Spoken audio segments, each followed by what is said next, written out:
Bisa chat. Assalamualaikum Mas. Waalaikumsalam. Mas maaf Mm-mm. ganggunya ini tapi di luar time sedikit melenceng nggak apa-apa ya Mas ya?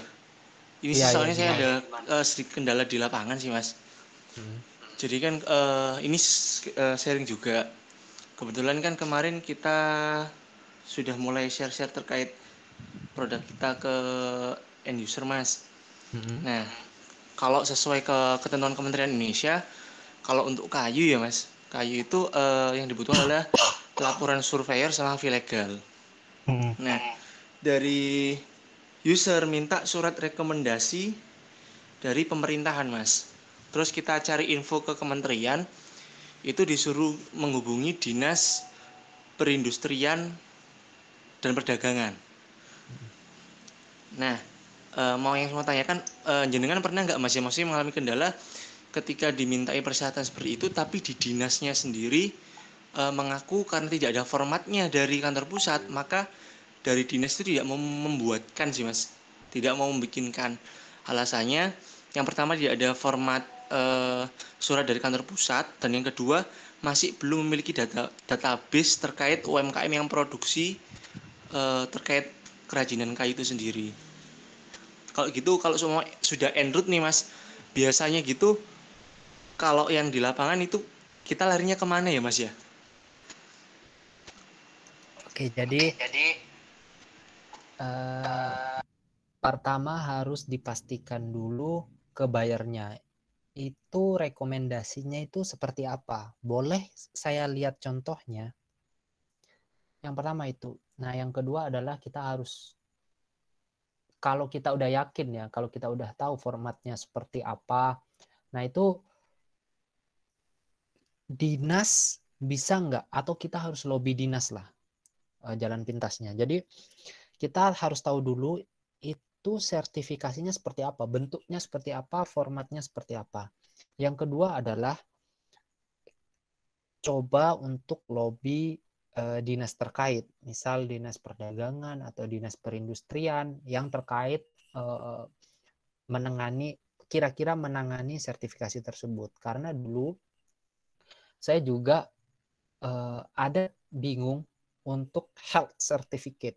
Health certificate itu kan yang saya tahu itu kan sertifikat untuk kesehatan. Kenapa kok di makanan diperlukan? Itu bingung. Awalnya saya kira itu adalah BPOM atau PIRT, tapi ternyata bukan. Saya tanya ke bayarnya, alhamdulillah bayarnya mereka kasih contoh. Oh, seperti ini. Health certificate, pelabuhan, ini segala macamnya. Jadi kita setelah kita tahu nih sertifikasinya seperti apa, kita udah tahu sertifikasi bentuknya seperti apa dan kira-kira dikeluarkan oleh siapa yang berwenang ini, baru kita uh, ke si pejabat tersebut. Tapi karena saya di health certificate itu ternyata ada yang berwenang, namanya Port Health. Kalau di Surabaya itu di Juanda.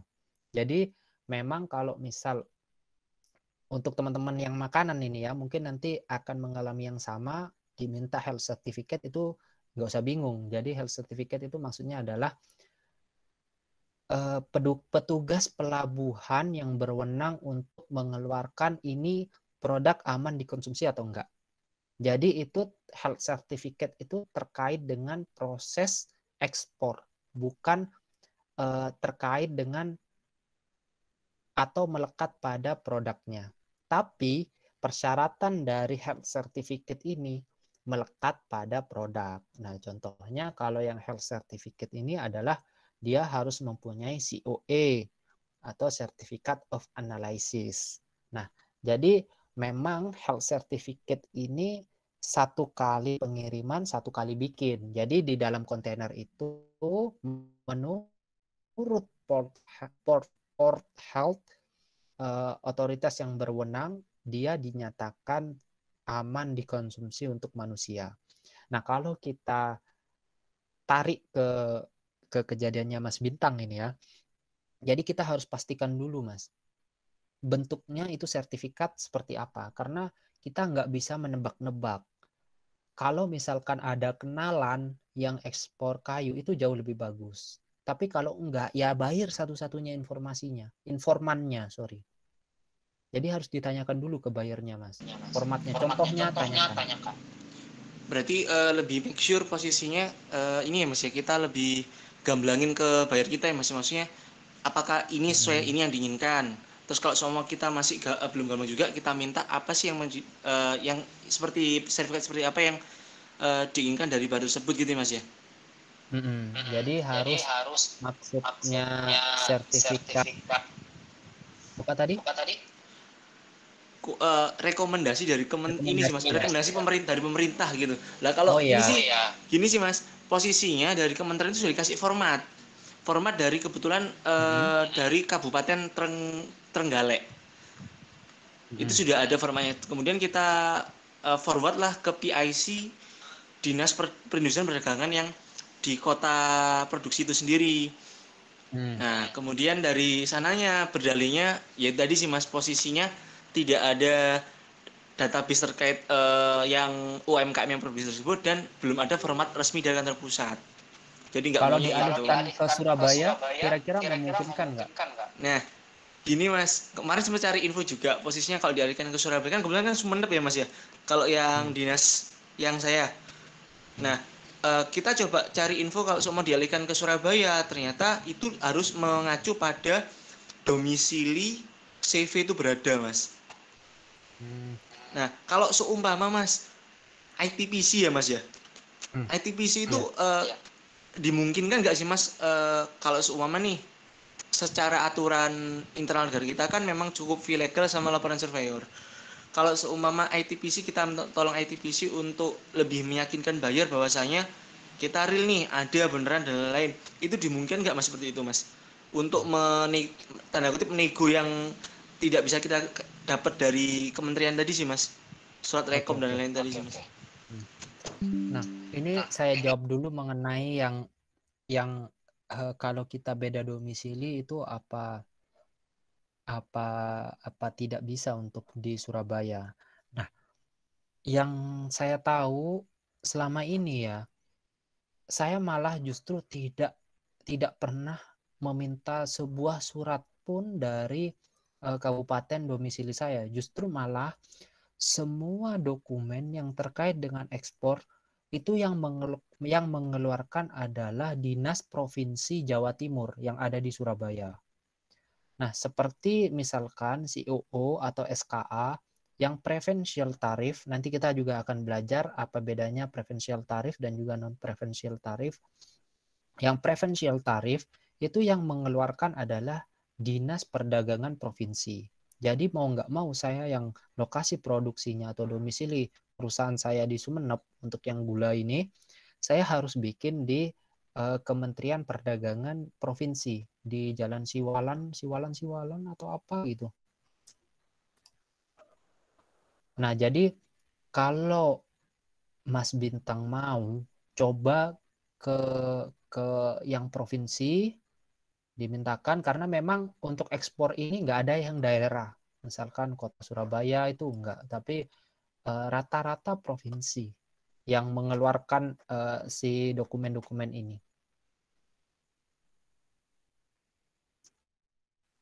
Oke, Nah, Mas. Oke, yang kedua yang masalah ITPC itu kan ya.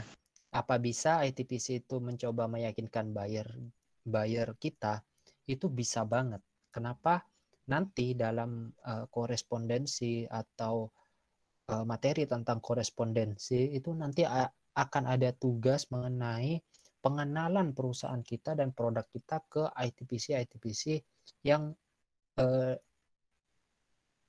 kita yakini itu negara tujuan ekspor kita.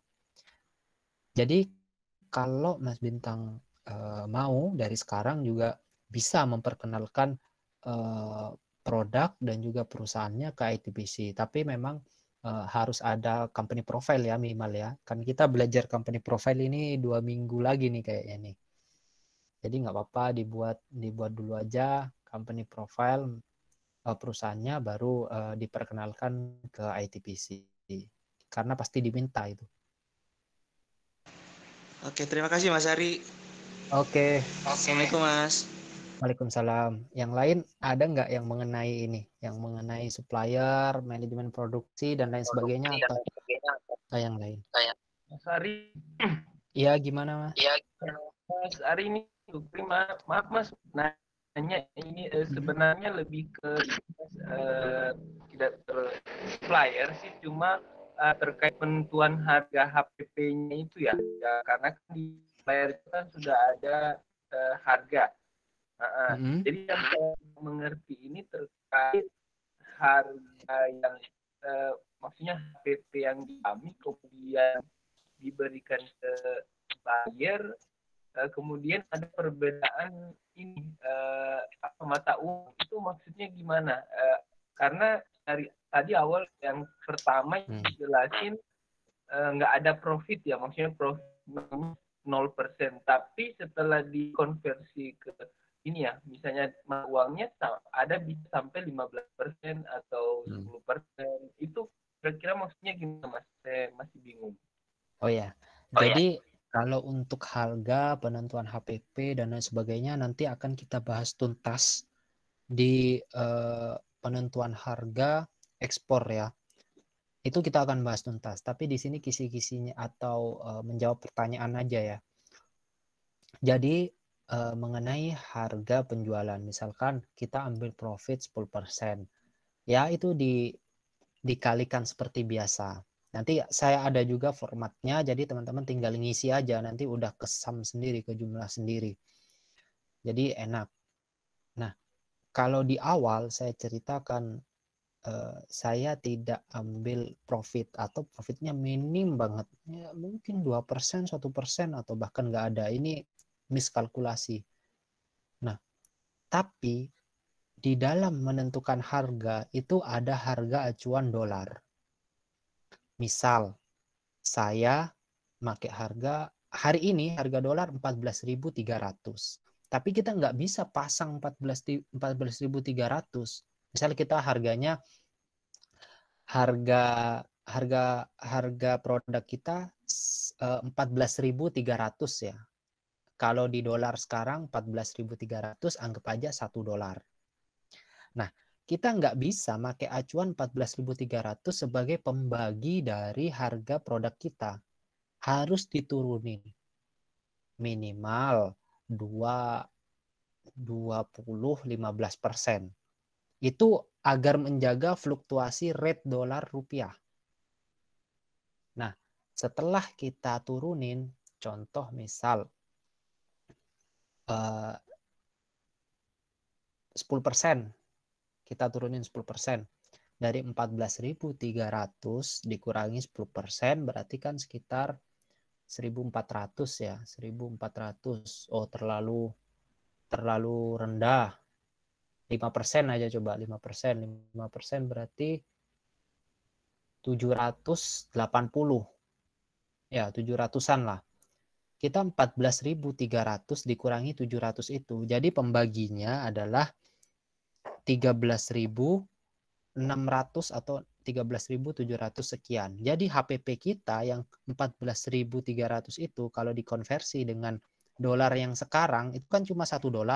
Tapi kalau harga produk kita 14.300 dikonversi dengan harga atau acuan dolar yang hitungan kita yang udah dikurangi 10%, itu kan sekitar 14.000 dibagi 13.700, sekitar 1, sekian dolar. Nah, itulah yang jadi profit pada waktu itu produk saya. Nah, nanti pasti teman-teman di sini bingung ya dengan penjelasan ini, tapi kalau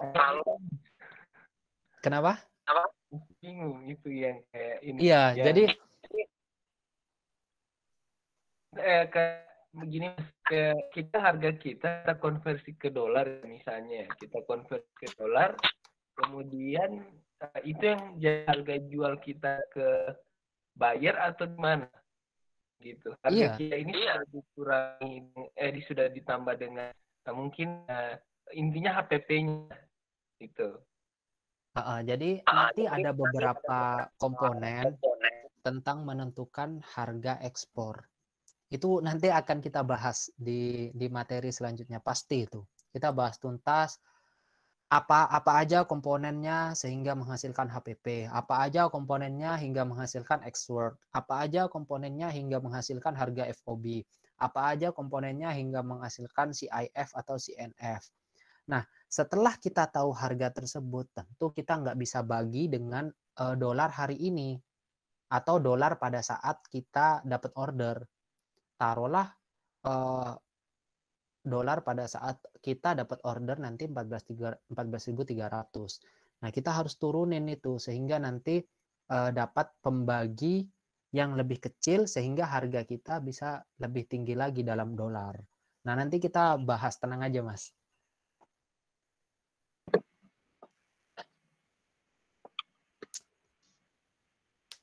Oke, ada Mas lagi mau melanjutkan, Mas, ya? yang masalah tadi. Kalau misalnya kita, itu kan berarti misalnya tadi harga $1, terus kita jualnya 1,1 dolar lah, 1,1. Itu apakah nanti, karena kan terkait persaingan harga itu apa enggak kita nanti jadi lebih mahal daripada yang lain gitu, Mas? Bisa juga iya, tapi bisa enggak. Yang pertama adalah pembaginya kita itu berapa, proper atau enggak digunakan sebagai pembagi harga jual. Karena kita harus kasih spare untuk fluktuasi harga dolar. Nggak bisa kita hari ini 14.300 kita bagi 14.300. Kalau turun, saya pernah 14.200 November 2020 ya, 14.200 kita bagi dengan 14.000. Itu kan udah ada spare 200 sebagai fluktuasi dolar. Ternyata pada saat Januari dolar itu turun jadi 13.700 sekian.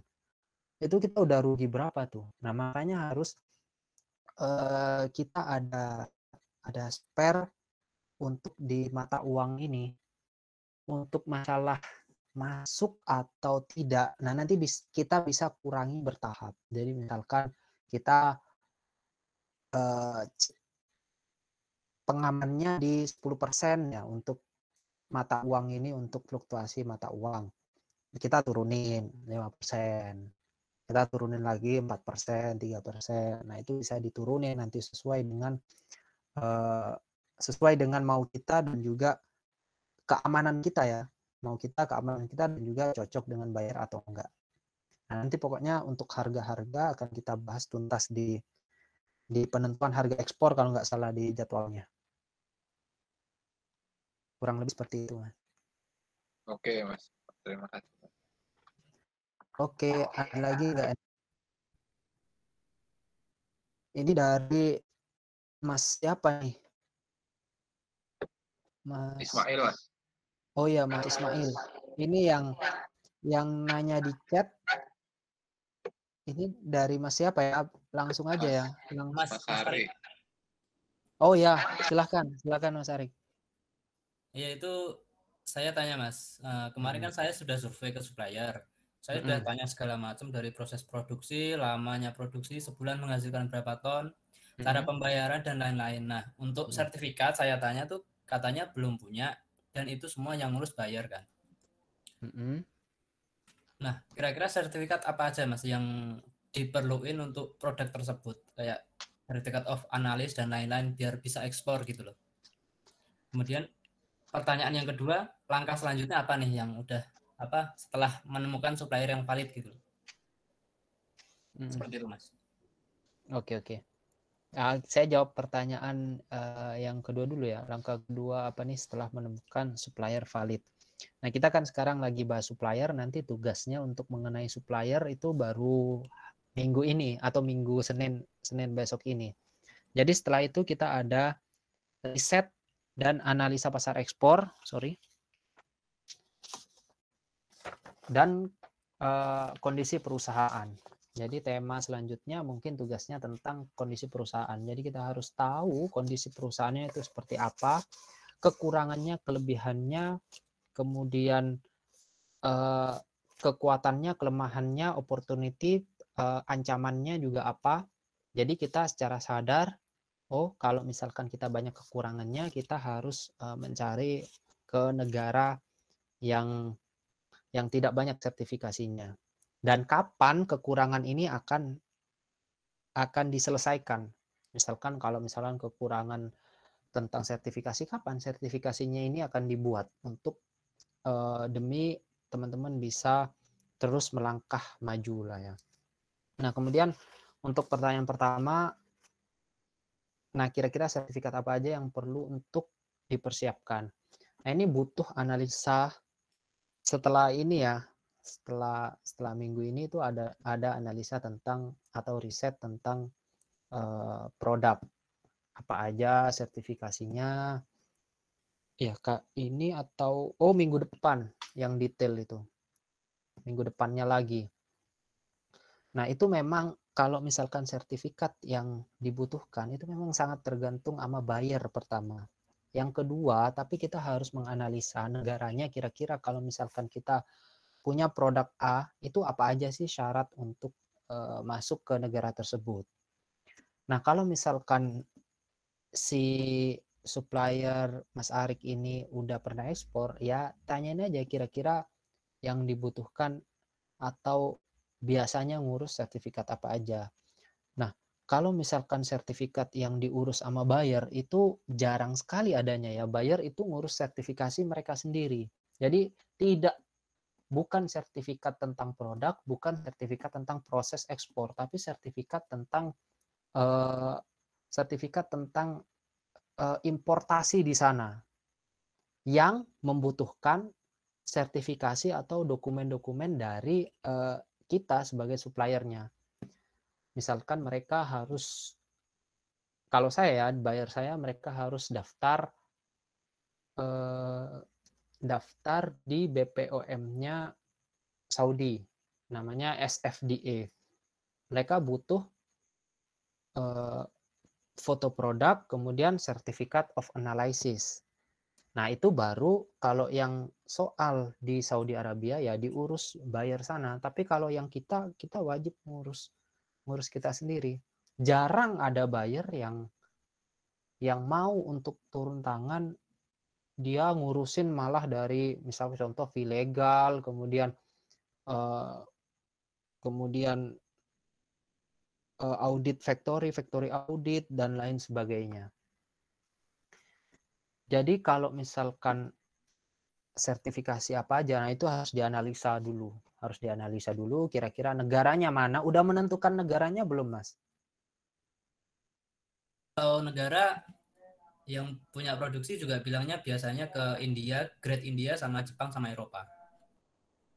Oh, jadi udah kira-kira udah menentukan ya negara yang akan menjadi negara tujuan ekspornya itu 3 itu tadi ya. Iya benar, Mas.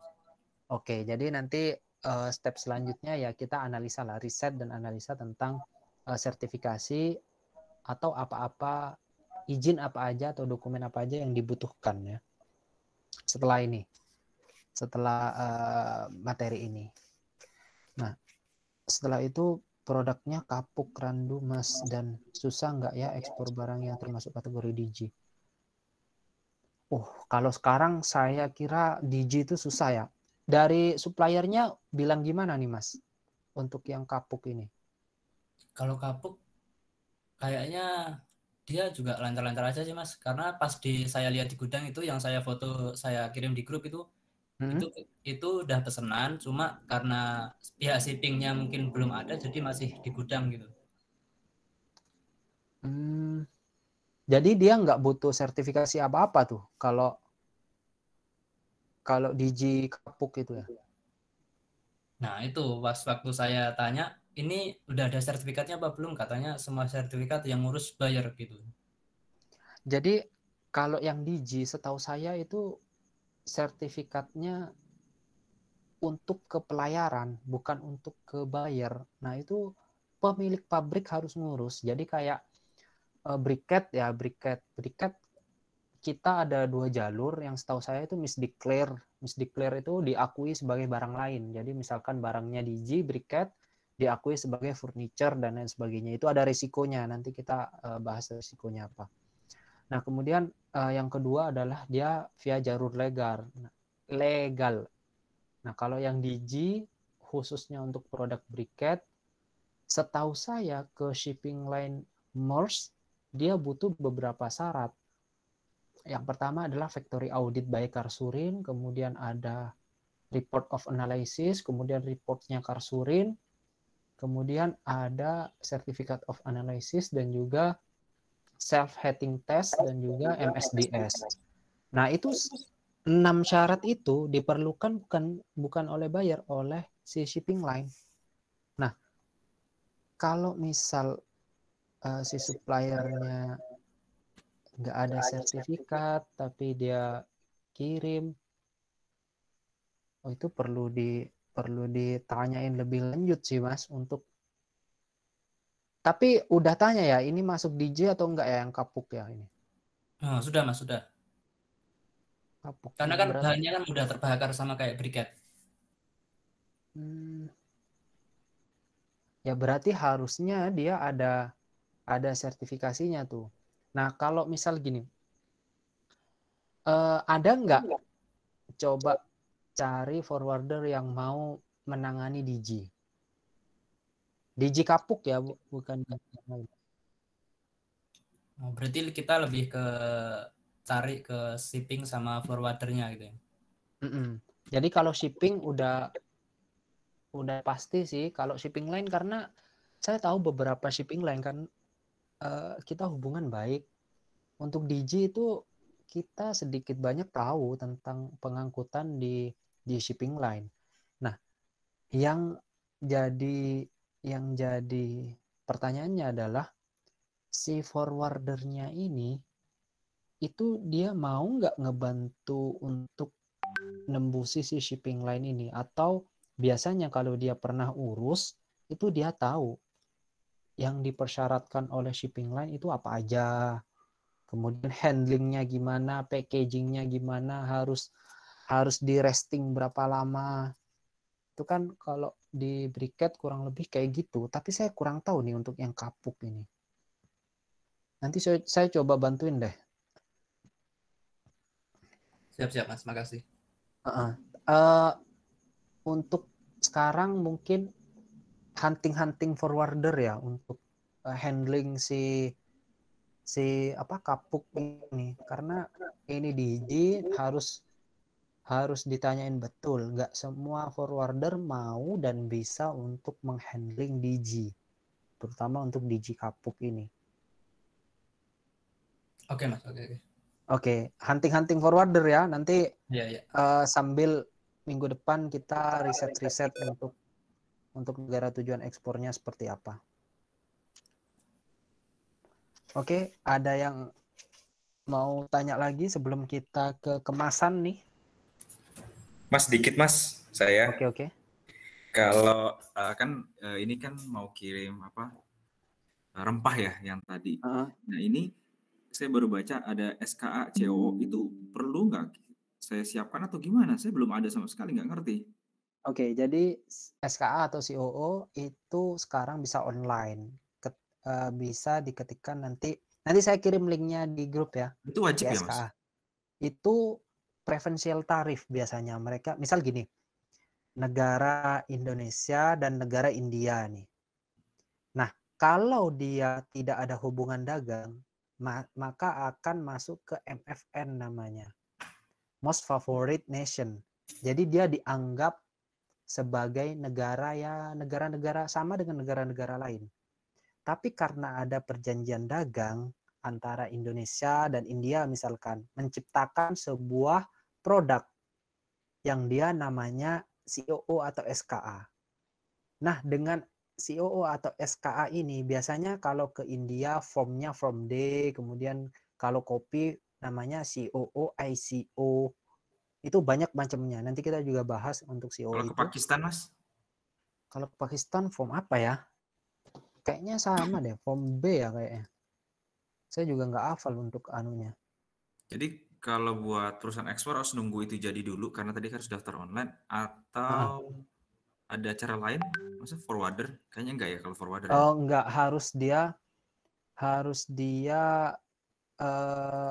harus dia bikin sendiri. Jadi pertama adalah bikin akun dulu di sana di ISKA itu. Nanti setelah kita daftar di ISKA, kemudian akan ada email balasan. Ini pengalaman pribadi ya, di Jawa Timur ini ya. Jadi mungkin kalau misalkan wilayahnya berbeda, ini akan sedikit berbeda. Tapi secara garis besar mungkin sama. Jadi setelah kita daftar via website namanya iska.kemendak.go.id, kemudian kita daftar di sana. Nah, nanti ada email balasan. Terima kasih sudah mendaftar, ini segala macam. Dia butuh verifikasi data. Yang pertama biasanya permohonan ke kepala ISKA, kita bersurat gitu, ngirim surat.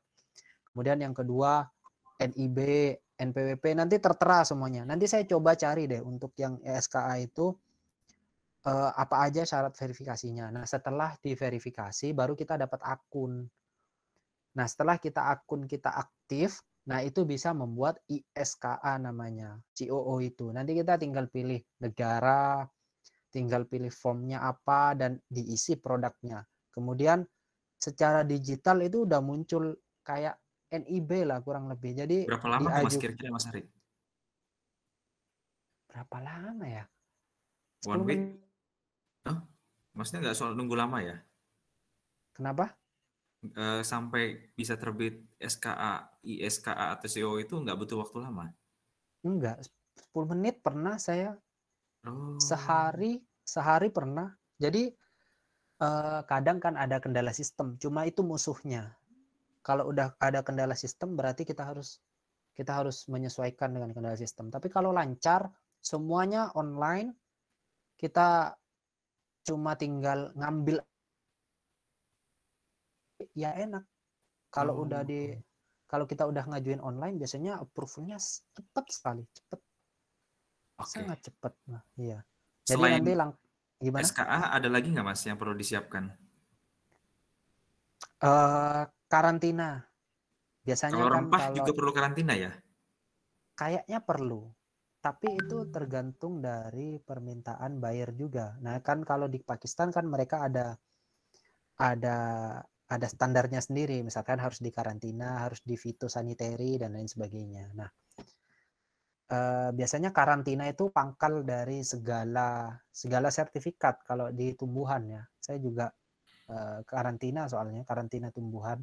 Jadi harus, kalau di Surabaya itu ada namanya Balai Besar Karantina Pertanian Surabaya. Kita bisa online juga, daftarnya online di bbkp. apa gitu. Saya juga lupa websitenya. Nanti saya kasih untuk websitenya. Nanti tinggal kirim ke sana, bikin akun, dan delegasikan ke forwarder. Saya kalau karantina delegasikan, karena karantina itu butuh orang yang standby di sana, biar nggak diacak-acak barang kita. Biasanya kan kadang kalau petugas karantina dia maunya yang tengah, waduh kita berarti harus nurunin separuh tuh ke luar. Jadi harus ada yang standby di sana biar dibawa sampelnya ini Pak, nggak perlu inilah, nggak perlu buka nih bensin dah nggak dibuka, cuma dilihat sampelnya.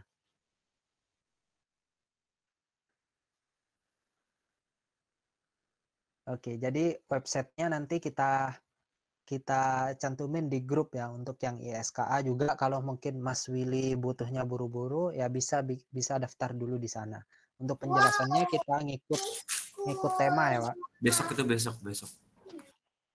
Mas, terima kasih. Oke, ada lagi nggak ya sebelum kita masuk ke materi kemasan ini? Mas Ari, mohon maaf. Ya. Mau tanya silahkan, sedikit. Mas. Ya. Oke. Ini saya mau tanya, mungkin beda topik sih Mas, terkait yang kemarin sih, trade map. Ini kan saya sudah mulai cari ya, cuma kemarin saya sedikit bingung atau lupa ya untuk mengetahui negara yang surplus atau minus. Mungkin bisa dibantu kalau misalkan bisa di-share kembali link tutorial atau seperti apa gitu Mas, atau screenshot saja tempat pencariannya. Ini surplus minus maksudnya gimana? Yang misalkan nih, kita kan udah nentukan negaranya yang terbesar itu import dan ekspornya di mana saja ya. Nah, kemarin kalau nggak salah itu ada istilah bisa tahu nggak sih kita di negara itu sudah overload ekspornya atau belum gitu. Oh, iya bisa. Dari trade map itu bisa. Jadi Mungkin bisa dibantu share link atau gimana. Kita coba lihat dulu ya trade map-nya. HS kodenya apa? HS kodenya 411899. 411-899. Oh, kok nggak ada? Sebentar, saya cek lagi ya. 411899, benar Mas? Kok nggak ada di trade map? Ada Mas. 441899. 441899. 899. 8899. Ya, 411899. 899. Oh ini Bills January and Oke.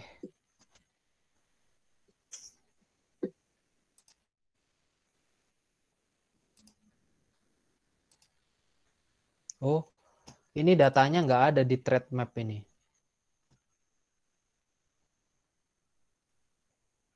Oh, datanya nggak ada ya Mas? Nanti saya coba coba bantu cariin. Ini saya belum pernah ngelihat nih no graph available for the selected criteria. Jadi kemungkinan 441899 ini belum tercatat ini. Ini ada alternatif HS code lain nggak selain 441899 ini? Ada sih, ganti ke kode 1 belakangnya. Jadi 44189991. 4991. Cuma dari kemarin sih nge-research kok kayak nggak bisa gitu. Iya, ini nggak ada anunya. Belum bisa ya Mas? Iya, jadi nanti saya coba bantu ya untuk yang HS code itu saya coba cari lagi. Nanti tunggu di grup aja ya. Gimana? Siap. Oke. Ada lagi nggak yang sebelum kita masuk ke kemasan nih dan tugas? Izin Mas. Ya, silahkan. Berarti misalnya kalau kayak misalnya kita kan trader nih kan.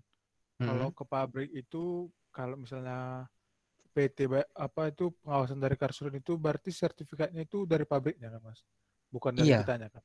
Bukan, berarti biasanya kita nanti tinggal minta sama mereka gitu. Betul. Biasanya seperti itu. Kalau misalkan gimana? Soalnya itu berhubungan dengan pihak forwardernya kan, bukan pihak dari bayarnya. Kecuali tadi bayarnya itu minta dia sertifikat ini misalnya gitu. Berarti baru kita sendiri yang ngurus gitu Mas ya. Jadi gini. Kalau misalkan buyer minta suatu sertifikat, nah kita dilihat dulu analisa sertifikat itu yang melekat pada produk atau melekat pada proses ekspornya. Kalau melekat pada proses ekspornya, kita lihat lagi apakah itu ada keterkaitan dengan sertifikat yang melekat pada produk. Contohnya gini, saya diminta oleh buyer health certificate. Health certificate itu setelah kita lihat dia merupakan sertifikat yang melekat pada proses ekspornya. Ciri yang paling kelihatan adalah dia harus diurus setiap kali shipping, setiap kali pengiriman. Nah, kita udah masukin, itu merupakan sertifikat yang melekat pada proses. Pasti forwarder bisa ngurus ini. Pasti itu. Entah biayanya berapa, mungkin 200.000, 300.000. Nah, tapi di health certificate itu mensyaratkan harus mempunyai certificate of analysis. Certificate of analysis setelah dianalisa ini merupakan sertifikat yang melekat pada produk, di mana ini harusnya dimiliki oleh si supplier. Kalau supplier nggak ada gimana?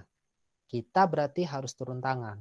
Kita nutup nggak biayanya. Dulu supplier kami itu nggak ada COA, Certificate of Analysis, mereka nggak ada. Jadi kita bikinkan, kita investment di sertifikasi, asal sertifikasi tersebut tidak berjarak, tidak ada limitasi waktu atau limitasi waktunya masih lama. Contoh 5 tahun, 3 tahun itu masih kita bisa bantu. Bukan kita bantu sih, kita bisa turun tangan. Nah, kurang lebih seperti itu, Mas. Oke, Mas. Makasih. Yang itu maksudnya sertifikat apa ya untuk yang diminta buyer ya?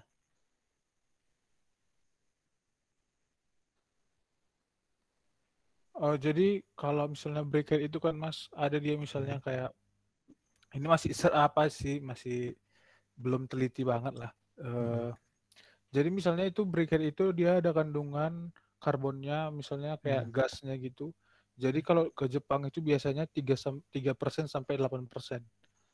Jadi kalau pihak Timur Tengah itu bisa bebas dari 8%. Nah, makanya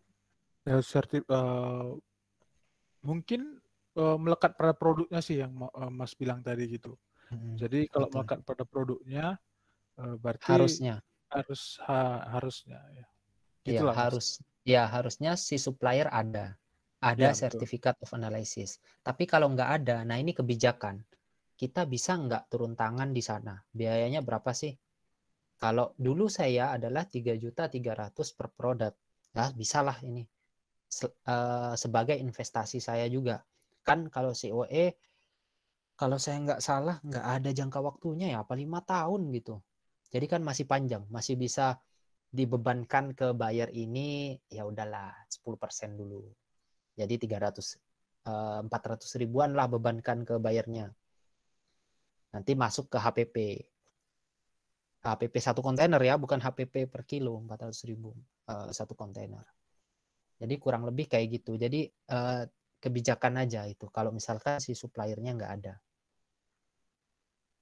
Tapi biasanya Mas tergantung sertifikatnya sih. Mungkin ada dia yang lama banget dia gitu. Iya, betul. Waduh, ya pihak bayarnya ya mereka responnya mungkin ya langsung nggak merespon kita lagi gitu misalnya, karena mungkin beranggapan kita belum siap gitu. Iya. Jadi kalau yang sertifikat yang lama-lama ini tidak bisa kita paksakan. Contohnya gini, dalam beberapa kasus saya diminta oleh buyer untuk menggunakan sertifikat GMP, Good Manufacturing Production itu produk. Nah, sedangkan saya nggak punya ini sertifikasi. Kita tanyakan ke supplier, kira-kira ada yang punya nggak? Minim, nggak ada yang punya. Mungkin ada, tapi saya nggak tahu. Setelah kita keliling-keliling, nggak kita temukan yang punya sertifikat GMP. Kita ambil kebijakan, kita urus dong, tolong. Setelah kita urus, ternyata GMP itu preparation-nya gila. Bisa setahun, 2 tahun, bahkan kalau tersendat-sendat bisa 4 tahunan, bisa 3 tahun, 4 tahun. Nah, setelah itu akhirnya saya memutuskan kita nggak bisa supply karena kita terbentur ke sertifikat tersebut. Jadi kita bisa ngomong kita nggak bisa supply asal buyer yang datang ke kita, bukan kita yang menawarkan ke buyer. Makanya harus hati-hati ketika misal nanti teman-teman menawarkan produk yang jadi produk ekspor ini ke negara atau ke buyer di negara tujuan ekspor. Kalau kita menawarkan, berarti kita dianggap sudah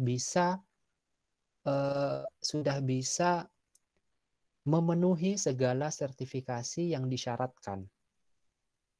Nah, itulah kenapa sangat penting analisa ini. Jangan pernah dilewatkan untuk analisa perusahaan, analisa negara tujuan ekspor, analisa syaratnya, analisa ini segala macamnya, itu jadi bagian penting. Karena kalau kita nawarin ke buyer yang random gitu, ternyata nyantolnya ke Eropa, udah kontek-kontekan, udah nego-nego ini segala macam, tahu-tahu mereka butuh sertifikasi seabrek. Waduh, kita kelimpungan, nggak bisa supply. Kita minta maaf ke mereka, Pak, maaf saya nggak bisa supply karena sertifikasinya terlalu banyak. Mereka marah pasti. Pasti kita maki-maki lah. Paling nggak kita dimarahin lah. Biasanya kan kalau orang luar negeri marah ya marah. Nggak.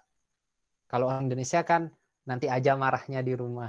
Kalau orang luar negeri marah-marah di depan muka, marah. Jadi kalau misalkan kita mau menawarkan suatu produk, pastikan negara tujuan ekspornya, pastikan syarat-syaratnya dulu. Nggak apa-apa terlambat, tapi kita kayak jalan tol gitulah. Enak jalannya. Kurang lebih kayak gitu, Mas.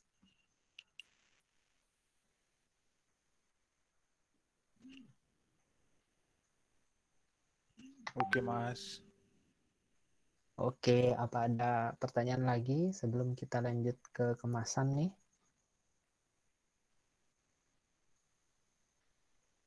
Oke, kita lanjut dulu aja ya ke kemasan ya. Tinggal satu materi lagi kok.